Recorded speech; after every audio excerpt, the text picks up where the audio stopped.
જો હવેનું હેડિંગ છે પછી ટેક્સ્ટબુકમાં અલગ અલગ હેડિંગ અંડરલાઇન્સ કરાવું છું અને આજે પુંકેસરની બધી જ રચનાઓની વાતો પૂરી બરોબર લેક્ચરના એન્ડિંગ સુધીમાં જો હવે નવું હેડિંગ છે નર જન્યુ જનક નો વિકાસ हाँ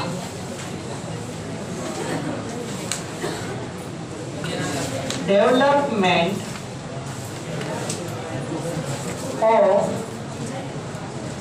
मेल गैमेटोफाइट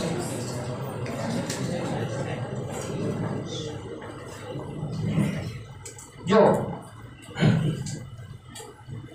नरजन्यु जनक नो विकास બે માર્કનો રાખી નાનો પ્રશ્ન છે સાવ પણ થોડું વર્ણન ધ્યાનથી સમજજો આ આપણે ખ્યાલ છે બરાબર પરાગાસન અને પરાગવાહિની ઉપર મૂકું છું પરાગરજ બરાબર આ થઈ ગયું એનું કોષ કેન્દ્ર બરાબર અને આ થઈ ગઈ એની રેડી અહીંયા સુધી આપણે જોયું હતું કે જ્યારે પરાગરજ પરાગાસનના સંપર્કમાં આવે છે બરાબર ત્યારે રસાયણોની મદદથી અંત આવરણ જનનચિત્રમાંથી બહાર આવે છે એને આપણે પરાગ નલિકા કહીએ છીએ હવે નરજન્યુ જનકનો વિકાસ એટલે આપણા માટે બહુ જ અગત્યનો મુદ્દો કારણ કે હું આના પછી જ્યારે સ્ત્રી કેસર સમજાવીશ પછી સીધા આપણે બેવડું ફલન સમજવાના છે એટલે નરજન્યુ જનકનો વિકાસનો જે આ ભાગ રહ્યો ઈ અને માદાજન્યુ જનકનો વિકાસ એ બેયને ભેગું કરવાનું છે એટલે અત્યારે આ છેલ્લો ભાગ થઈ ગયો હજી આની પછી આવે છે એ તમારે છેલ્લે યાદ રાખવાનું છે હું તમને હમણાં હાઇલાઇટ કરું છું બરાબર તો અહીંયા મુદ્દો એ છે કે પરાગવાહિની થોડી ટૂંકી કરી નાખીએ જરૂર નથી પરાગરજનું કોષ કેન્દ્ર સાંભળજો પરાગરજનું કોષ કેન્દ્ર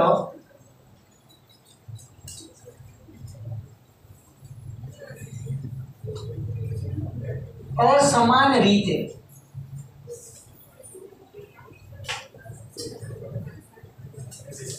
समविभाजन पामे बराबर समविभाजन पण असमान रीते એટલે બે ઉત્પન્ન થતા બે કોષ આપણને ખ્યાલ છે કે સમભાજનના અંતે બે કોષ અસ્તિત્વમાં આવશે પણ એ બે કોષ સમાન કદના નહીં હોય અસમાન કદના પણ વિભાજન સમભાજન પ્રકારના બરાબર તો એના કારણે અને બે જુદા જુદા કદના કોષો અથવા કોષ કેન્દ્રો અસ્તિત્વમાં આવે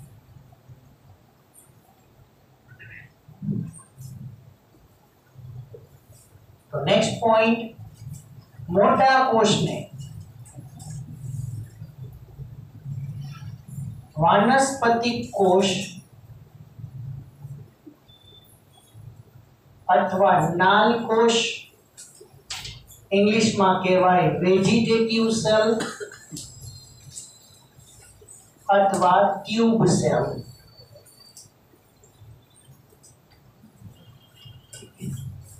तो मोटा कदनो कोष वानस्पतिक कोष अथवा नाल कोष तो एनी अगत्यता अने एनी जग्या समझिए तो आ वानस्पतिक कोष अथवा नाल कोष ते पराग नलिकाना टोचना भागे गोठवाय के जेथी તેના અંદર રહેલા પોષક તત્વો ના ઉપયોગ દ્વારા પરાગ નલિકા ની લંબાઈમાં વધારો થાય. પહેલા ચેપ્ટર ની અંદર આપણે ભણી ગયા વનસ્પતિમાં પરાગરજ અને અંડકોષ બે અચલ બીજાણુ છે. અમુક સજીવોની અંદર નરજન્યુ જે છે એ ચલિત હોય, જેમ કે કાં તો એ કશા ધરાવે કાં તો પૂંછડી ધરાવે. આપણે ભણી ગયા ત્રીજું ચેપ્ટર.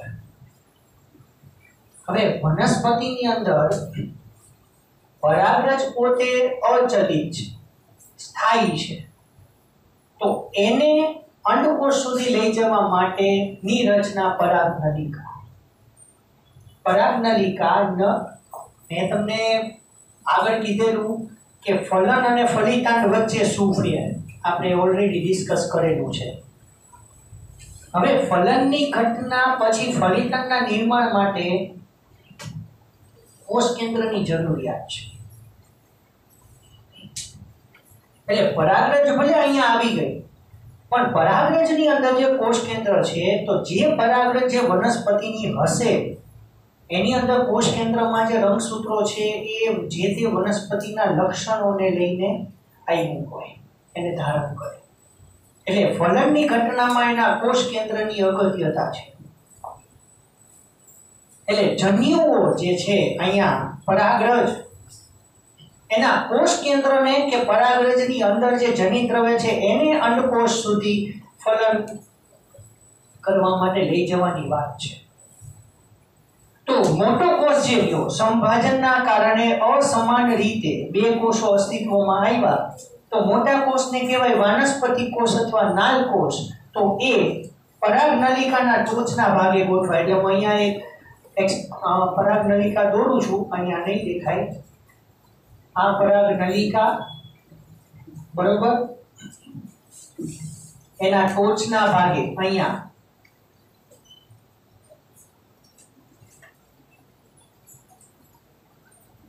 બરાબર વાનસ્પતિક કોષ અથવા નાલ કોષ, અને એની પાછળ નાનો નરજન્યુ જનન કોષ. બરોબર, તો આ થઈ ગયો વાનસ્પતિક કોષ અથવા નાલ કોષ.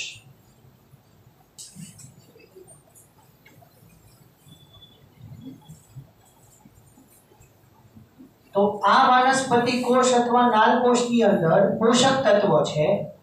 એટલે એ પોષક તત્વોના ઉપયોગના કારણે ધીમે ધીમે પરાગનલિકાની લંબાઈમાં વધારો થવાનો છે. અહીંયા તમે જુઓ તો અહીંયા પરાગાસન, ત્યાંથી પરાગનલિકા બની, પરાગવાહિનીમાં લંબાઈ, અંડાશય કે બીજાશયમાં દાખલ થઈ અંડકની ફરતે ગોઠવાશે અને ત્યાંય ફલનની ઘટના કરશે. એટલે એટલી લંબાઈની અંદર વધારો. તો અહીંયા આપણે ધીમે ધીમે પરાગનલિકા ઘૂસતા રહીએ, જેમ કે અત્યારે સ્ટાર્ટિંગમાં પરાગનલિકા આટલી હોય, પછી વાનસ્પતિક કોષ કે નાલ કોષ પોષક તત્વોનો ઉપયોગ કરતા જાય, બરાબર, એમ પરાગનલિકા ધીમે ધીમે લંબાતી જાય.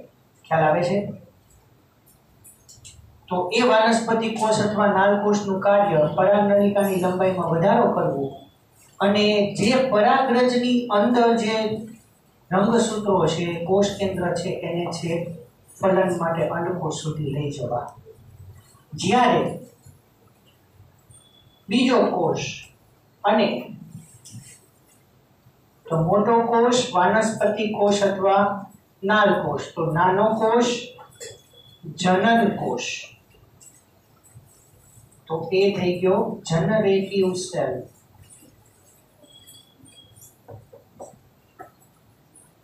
તો એનું હેડિંગ અહીંયા આપી દઈએ, આ થઈ ગયો જનન કોષ.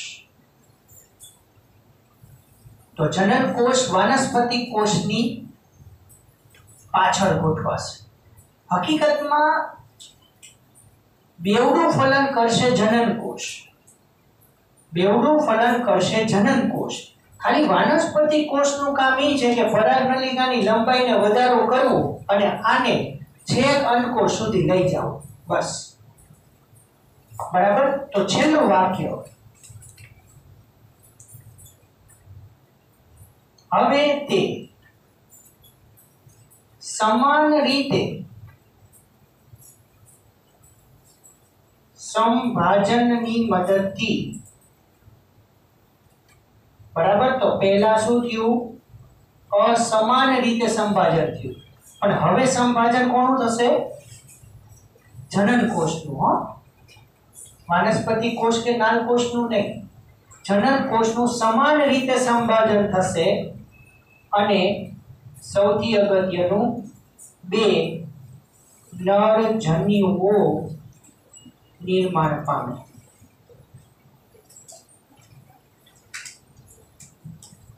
અચ્છા, તો અહીંયા વાનસ્પતિક કોષ અને જનન કોષ આગળ પાછળ, તો આ પરાગનલિકા દ્વિકોષીય અવસ્થા થઈ, ખબર પડે. અને આની મદદથી આગળ નવી આકૃતિ દોરું, બરાબર. તો એની અંદર પરાગનલિકા જેમ દોરી એમને એમ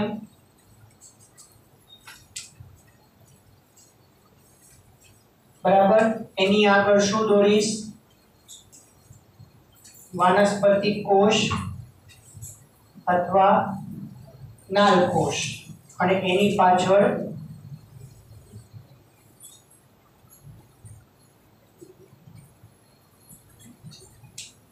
બે નરજન્યુ. એટલે હવે ખાલી ફેર એટલો પડ્યો કે આ તો વાનસ્પતિક કોષ કે નાલ કોષ તો છે,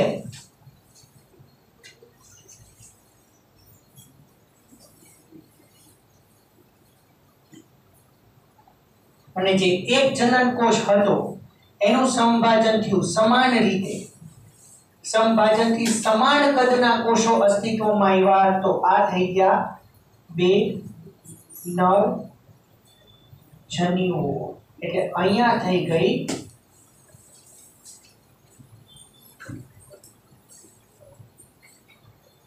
ત્રિકોષીય અવસ્થા, બરાબર.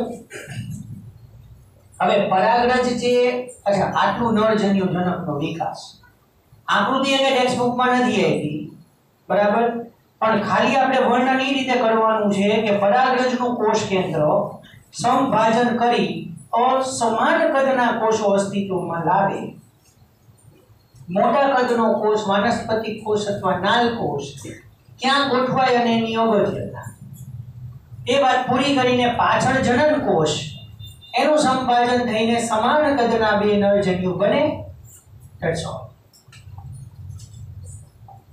થોડી જનીનિક રીતે વાત કરી દઉં, બરાબર. અહીંયા પરાગરજ એકકીય છે, પરાગરજ એકકીય છે, બરાબર. તો વાનસ્પતિક કોષ અથવા નાલ કોષ કેવો હશે? સંભાજન થયું ને, એટલે એકકીય જ આવે. નરજન્યુ પણ એકકીય, સ્વતંત્ર નરજન્યુઓ એકકીય, પણ બે નરજન્યુઓ દ્વિકીય સાથે ભેગા કરી. એટલે અહીંયા ખાલી લખું છું એકકીય, એટલે તમે બધા અહીંયા એક નરજન્યુને ધ્યાનમાં લેજો, બરોબર. અને વાનસ્પતિક કોષ અથવા નાલ કોષ તો જેમ છે એમને એકકીય જ છે. ક્લિયર? તો અહીંયા જ્યાં અટકા આ વસ્તુ માદાજન્યુ જનક સ્ત્રી કેસરની વાત પૂરી કર્યા પછી આ વસ્તુ જોશે બેવડા ફલન માટે, બરાબર. એટલે હવે પછીનો એક લેક્ચર માદાજન્યુ જનક કઈ રીતે, માદાજન્યુ જનક ભ્રૂણપુટ ને એ બધું બને છે એના નામ, અને પછી બેવડું ફલન કઈ રીતે થશે એના પછીના લેક્ચરમાં હું તમને સમજાવી દઈશ. પછી લખીએ, ટેક્સ્ટ બુક ખોલો.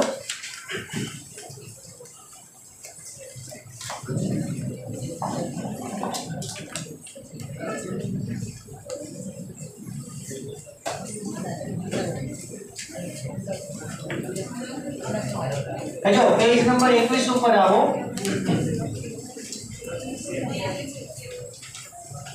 શું થયું?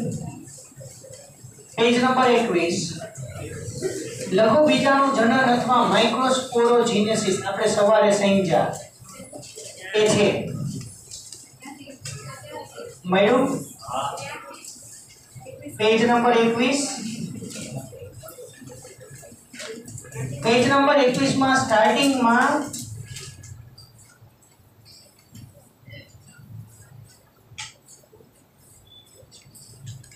पहलो पेरेग्राफ कोई अगत्यनो नहीं बीजो पेरेग्राफ लाक्षणिक आवृत बीजारी में परागाशय द्विखंडी होय छे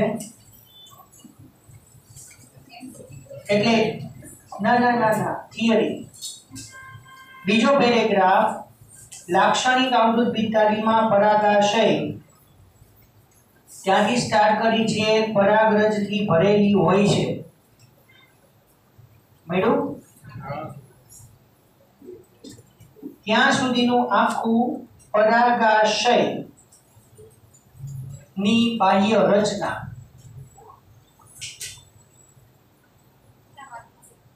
બે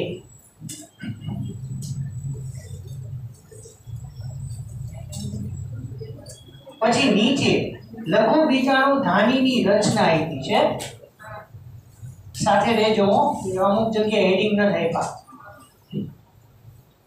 એમાં છેલ્લો પ્રશ્ન નથી પૂછવો એક કરતા વધુ કોષ કેન્દ્ર ધરાવે છે ત્યાં સુધી મેડમ તો એના માટે આપણે પ્રશ્ન શું બને પરાગાશયના વિવિધ સ્તરો સમજાવો अथवा परागाशयनी दीवालनी रचना समझावो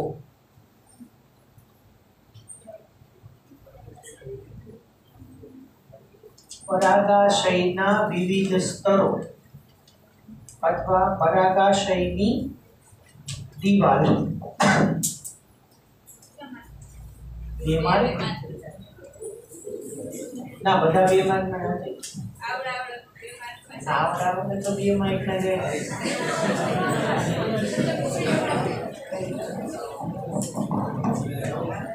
आपको आपको चार ना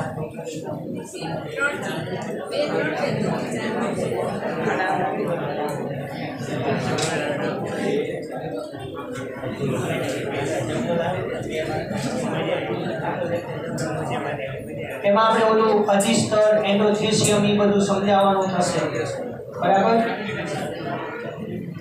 પછી નીચેનો પેરેગ્રાફ એમાં આવડી લેજો બે લાઈન પરાગાશયની રચનામાં હો ઉપરમાં આવડી લેજો સ્તરમાં નહીં નીચેની ત્રણ લાઈન ઉપર પરાગાશયની રચના સમજાવો જે રહ્યો ને એમાં ઈ લખવાનું થાય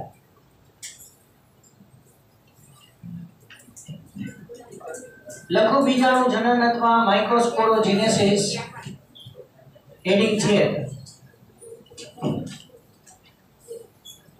परागरज तो ये छे प्रश्न अच्छा लघु बीजाणु जनन बे मार्क पाछळथी स्टार्ट थाय ने अने मुक्त थाय छे त्यां सुधी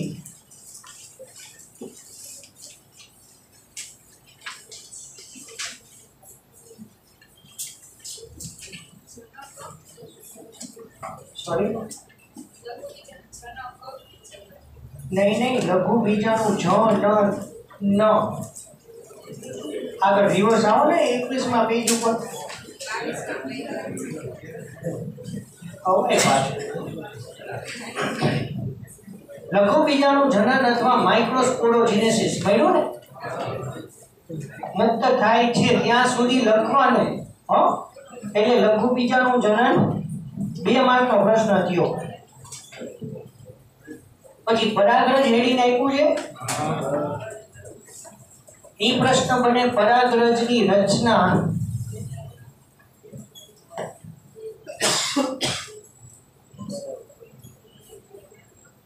પરાગરજની રચના સમજાવો હવે એ તમારે 23માં પેજ ઉપર परागरजनो कोषरस रस स्तर थी घेरायेलो होय छे વાનસ્પતિક કોષ જે હાઇલાઇટ કર્યું છે ને તમે એની ઉપરની લાઈન સુધી ત્યાં સુધી લખવાનું થાય 3 માર્ક.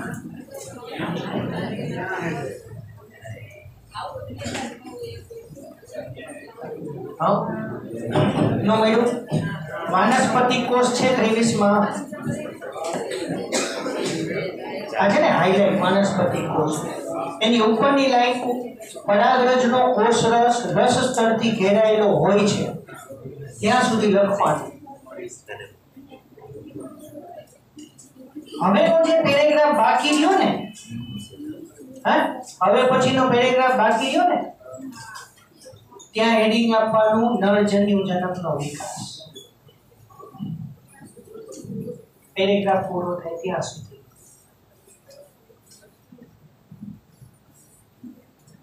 જો છેલ્લો શબ્દ વાંચો બે નરજન્યુઓ અથવા પૂંજન્યુઓનું નિર્માણ થાય. પંજન્યુ લખ્યું છે પૂંજન્યુ કરો. હા પંજન્યુ નહીં પૂંજન્યુ.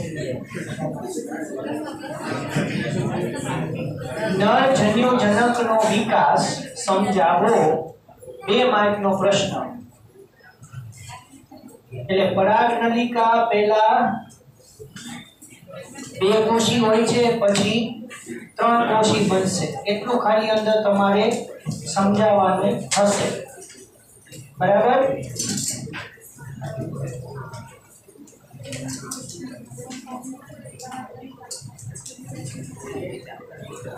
ના બનતું ગયું બધું. હવે ઓલી વાનસ્પતિક કોષ એને લંબાવશે બસ.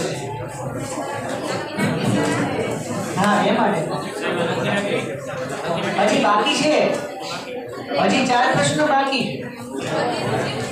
ના ના સમજાયું એટલું પતી ગયું. હવેનો જે પેરેગ્રાફ શું આવ્યું? પરાગરજની આડઅસરો. હવે હેડિંગ આપો પરાગરજની આડઅસરો 2 માર્ક.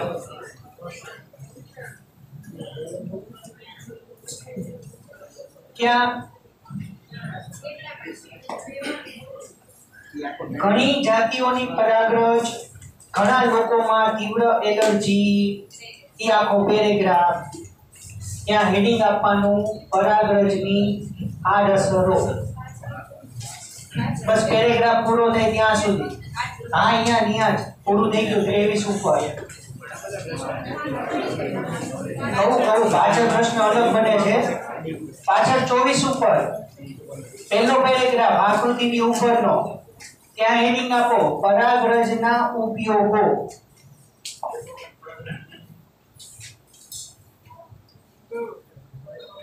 પહેલો પેરેગ્રાફ હો પરાગરજના ઉપયોગો. રેસમાં ભાગ લેતા ઘોડામાં એવો દાવો થયો છે ત્યાં સુધી.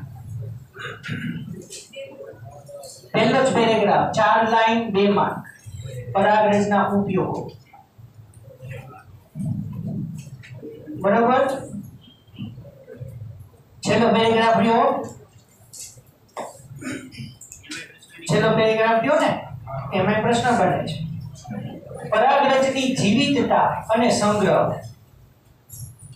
2 માર્ક. પરાગરજની જીવિતતા અને સંગ્રહ.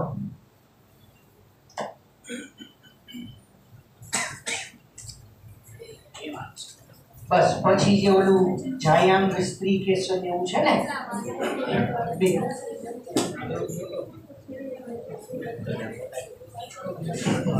બસ હવે લખવું નથી. 2 મિનિટ ઉપયોગ આડઅસર એની ચર્ચા કરી લઈ. ચલો ધ્યાન રાખો. ઓન ધ વે ટાઈમિંગ પ્રમાણે છીએ. ધ્યાન રાખો 2 મિનિટ. બરાબર.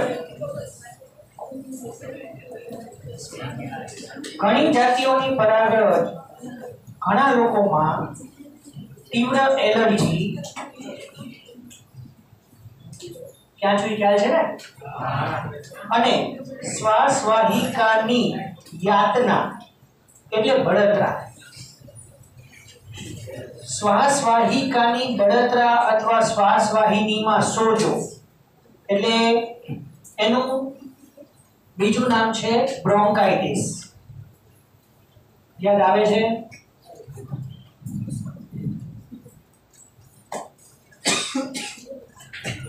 અસ્થમા અથવા દમ અને બ્રોન્કાઇટિસ શ્વાસવાહિનીમાં સોજો. હવે એમાં પરાગરજ, ધૂમ્રપાન આ બે વસ્તુથી બ્રોન્કાઇટિસ થાય. એન્ટીબાયોટિક દવાથી મટાડી શકાય. બરાબર. અને વારંવાર બ્રોન્કાઇટિસથી એમ્ફીસેમા નામનો ફેફસાનો ઘાતક રોગ થાય. એમ્ફીસેમામાં વાયુકોષનો કાયમી ધોરણે પોતાની સ્થિતિસ્થાપકતા ગુમાવે. એટલે ફેફસા પૂરતો ઓક્સિજન પૂરું પાડી શકશે નહીં. એટલે મગજ અને હૃદયને પૂરતો ઓક્સિજન નહીં મળે. એમ્ફીસેમાનો કોઈ ઉપચાર શક્ય નથી, મૃત્યુ નિશ્ચિત છે. એટલે બ્રોન્કાઇટિસ અને અસ્થમા બે રોગો થશે. અહીંયા ઉલ્લેખ કરવો રહ્યો કે આયાત કરવામાં આવેલી ઘઉંની સાથે એક વિદેશી જાતિ, ઘઉંની જાતિની સાથે એક વિદેશી જાતિ આયાત કરવામાં આવી. એને કહેવાય પાર્થેનિયમ અથવા કેરટ ગ્રાસ અથવા કોંગ્રેસ ગ્રાસ.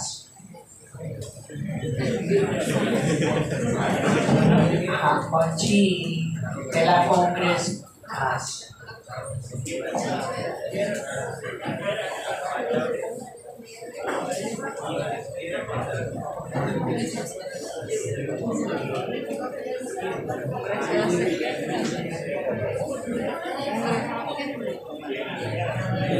બીજું નામ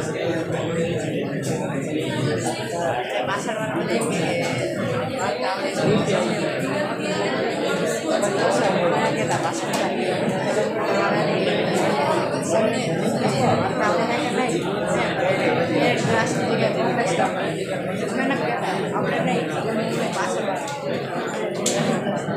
પેજ નંબર 228 ઉપર આવો. એક મિનિટ. પેજ નંબર 228 ઉપર આવો. નહીં નહીં 5 મિનિટ.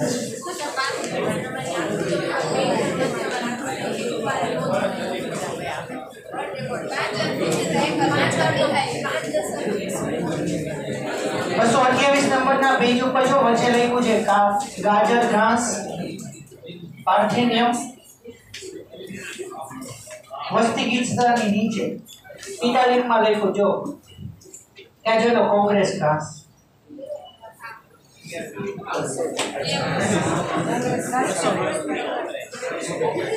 સર્વવ્યાપી છે અને પરાગરજની એલર્જી પણ પહેરે છે. કોંગ્રેસ ઘાસ, બરાબર. ગાજર ઘાસ, પાર્થેનિયમ. ચલો ધ્યાન રાખો 2 મિનિટ. પરાગરજ પોષક તત્વથી પછી હવે પેલા કોંગ્રેસ ઘાસ જોશે ને શાંતિ કરી રાખવાનું. Thank you. પરાગરજ પોષક તત્વોથી સમૃદ્ધ હોય. હાલના વર્ષોમાં પરાગરજની ગોળીઓ પૂરક આહાર તરીકે ઉપયોગમાં લેવાની પ્રથા છે.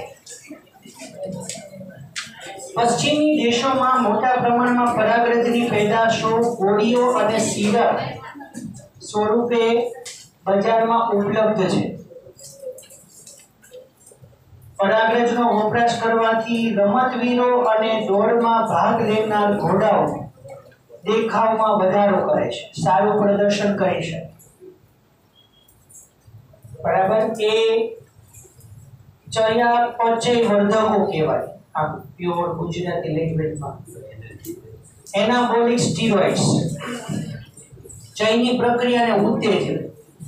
પણ અત્યારે બધું બ્લડ ટેસ્ટ થાય. જો કોઈ પણ પ્લેયર કોઈ પણ ગેમની અંદર પાર્ટિસિપેટ કરે એનું બ્લડ ચેક કરે છે. જો કોઈ નાર્કોટિક ડ્રગ કે કોઈ આલ્કોહોલિક દ્રવ્ય કે કોઈ ડ્રગ્સ ખબર પડે એટલે એ ગેમમાંથી રિજેક્ટ થઈ જાય.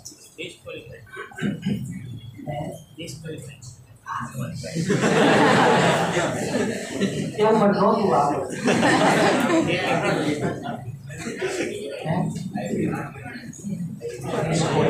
ક્વોલિફાઈ તો થવો જોઈએ, ડિસ્ક્વોલિફાઈ થવા.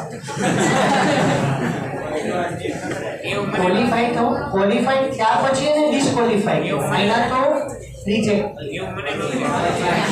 એટલે તો કીધું આપણે કોણ એક વખત પરાગ્રહ પૂરું થાય ત્યાં હું નહીં લખવાનું. 2 મિનિટ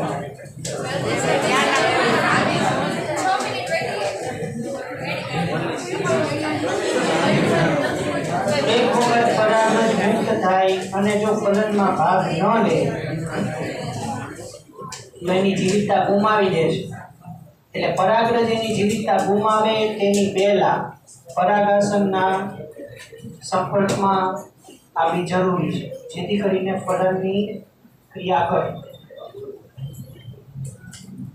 પરાગરજની જીવિતતા કેટલી લાંબી હશે એનો આધાર વાતાવરણના તાપમાન અને ભેજ ઉપર છે. તો વાતાવરણનું તાપમાન અને ભેજ નક્કી કરે છે કે પરાગરજ કેટલો સમય જીવિત રહેશે. સૌથી ઇમ્પોર્ટન્ટ, બરાબર, ઘઉં અને ચોખા જેવી વનસ્પતિમાં બસ 3 વાત બાકી છે આના સહિત. ઘઉં અને ચોખા જેવી વનસ્પતિમાં પરાગરજ મુક્ત થયા પછી 30 મિનિટ જીવે છે. એની ઉત્તર જીવિતતા 30 દિવસ 30 મિનિટ છે. જ્યારે અમુક કુળ બતાવ્યા છે આગળ, રોઝેસી એટલે ગુલાબનું કુળ, લેગ્યુમિનોસી યાદ આવતું હોય તો પેપિલિયોનોઇડી અથવા ફેબેસી. ફેબેસી કુળ અથવા પેપિલિયોનોઇડી અથવા લેગ્યુમિનોસી એટલે કઠોળ વર્ગની બધી વનસ્પતિઓનો સમાવેશ અહીંયા થાય. અને સોલેનેસી બટાટાનું કુળ, વેરી ગુડ, અને એને શાકભાજીનું કુળ કહેવાય. એની જીવિતતા મહિનાઓ સુધી હોય છે.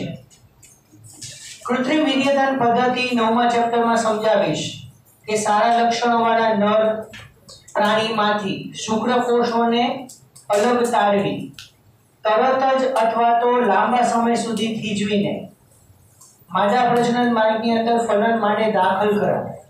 એને કૃત્રિમ વીર્યસેચન પદ્ધતિ કહેવાય, આર્ટિફિશિયલ ઇન્સેમિનેશન. એનું ટૂંકું નામ છે AI. પણ હવે છેલ્લું વાક્ય પછી તમે લખી લો, શુક્રકોષ, અંડકોષ, જનીનો, પરાગરજ આ બધાને પ્રવાહી નાઇટ્રોજનમાં, સાંભળ્યું છે ને, 11માં આવી ગયું હશે, 11મા ધોરણમાં આવી ગયું હશે. પ્રવાહી નાઇટ્રોજનમાં -196 ડિગ્રી સેલ્સિયસ તાપમાને, એ ડેશ નથી હો, આ માઇનસ છે, એટલે અમુક ડેશ ગણે છે. ડેશ 196 ડિગ્રી, હા એ તો વાત છે. -196 ડિગ્રી સેલ્સિયસ તાપમાને પ્રવાહી નાઇટ્રોજન, લિક્વિડ નાઇટ્રોજન ઓલરેડી ઠંડુ જ હોય, એમાં -196 ડિગ્રી સેલ્સિયસ તાપમાને એને લાંબો સમય સુધી જાળવી શકાય. એને શીત જાળવણી અથવા ક્રાયો પ્રિઝર્વેશન કહેવાય. બરોબર, તો એ વાક્યની આગળ લખી નાખજો પછી, શીત જાળવણી અથવા ક્રાયો પ્રિઝર્વેશન. બરાબર, લખી દો હવે. શાંત.